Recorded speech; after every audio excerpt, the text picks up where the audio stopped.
You were made to be a saint. Do you believe that? Do you think that you can do it?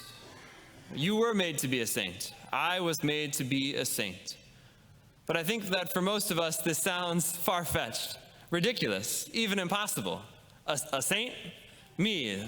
No, there's no halo here, Father. I don't know if you've checked lately. But I want us to hear this again, though, that you were made to be a saint. Do you believe that? Do you think you can do it? Because those words, they were written by a young woman named Michelle Duppong. And Michelle changed how I think about becoming a saint, and I wanted to share her story with you tonight. So think back to Christmas Eve 2015, wherever you were then. I was a young college seminarian serving Christmas midnight mass in Rome at St. Peter's Basilica. It was pretty cool. But over 5,000 miles away, in a little town in North Dakota, a young woman named Michelle Duppong was dying of cancer. And she was about to enter into that fullest joy of that Christmas day. 6 months later, after that, I found myself, after leaving seminary, signing on to do a few years of missionary work with a group called Focus, and I found myself unknowingly walking in the footsteps of this remarkable woman.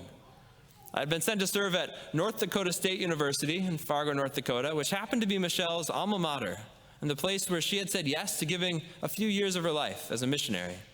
And I remember seeing her picture there on the wall and wondering, who is this woman? Why do people talk about her with such devotion? A few years later, though, I found myself actually at her farm with some other missionaries, seeing where she had grown up.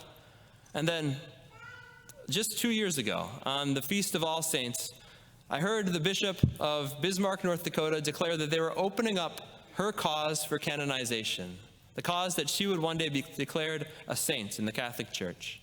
So who was Michelle? So Michelle, as I said, grew up on the small farm in North Dakota. Beautiful family, working the farm. She went to North Dakota State University and got involved at the Catholic Newman Center there, and that was where her heart really caught fire with a desire to know Jesus and a zeal for sharing him with others.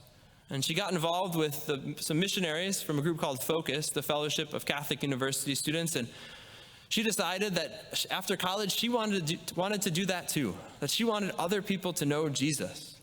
So she ended up spending about 6 years as a full-time missionary before she left college, the college campus, and worked for the Diocese of Bismarck, still in a role of evangelization. And in both these roles, throughout her whole life, she was passionate that every person she met was called to be a saint. And it didn't matter where you were from, what was going on in your life. Every person, every one of us, by the grace of God, was called to be a saint. Then a few years later, in the fall of 2014, Michelle started having a sharp pain in her abdomen.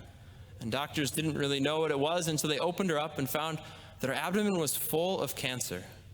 They gave her just 2 months to live at that point. A few months later, she wrote, in one of her last articles she wrote in her role in the diocese, she wrote an article on suffering. And she said this: "We have no idea how God's plan will unfold in our lives and how he is using us to reach others. We have no idea.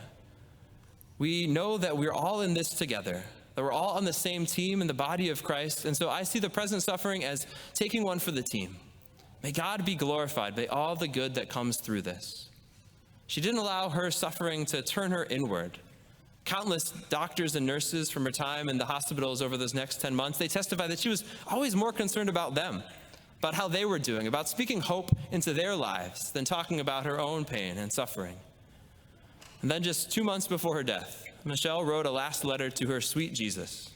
In it, she expressed her profound gratitude, her love for the Lord, her care for her family and friends, but she expressed also the deepest desire of her heart. Jesus, I not only want to be a saint, but I want to be a great saint that leads others to you, all for your greater honor and glory.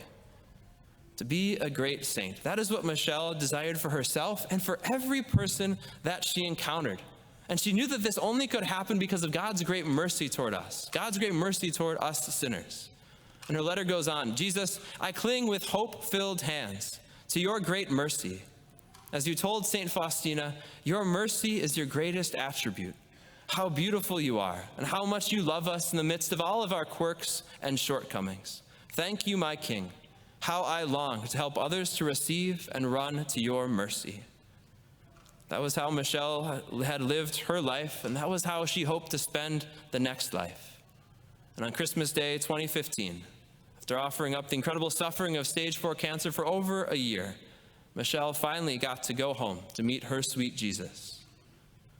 Michelle found true happiness, even in the midst of the most profound suffering. She was content with nothing less than sanctity for herself and for all that she met, and in that she found true joy. Michelle practiced what she so often preached, that every person, every one of us is called to live holiness precisely in the circumstances that God has placed us. On a farm in North Dakota, be a saint. On a college campus, be a saint. In a hospital bed, be a saint. Hers was an ordinary life, lived extraordinarily well. And I pray that through her example and through her intercession that each of us can be a saint right where God has placed us. You were made to be a saint. Do you believe that? Do you think you can do it? Michelle did. And she and all of the saints in heaven are praying for us today.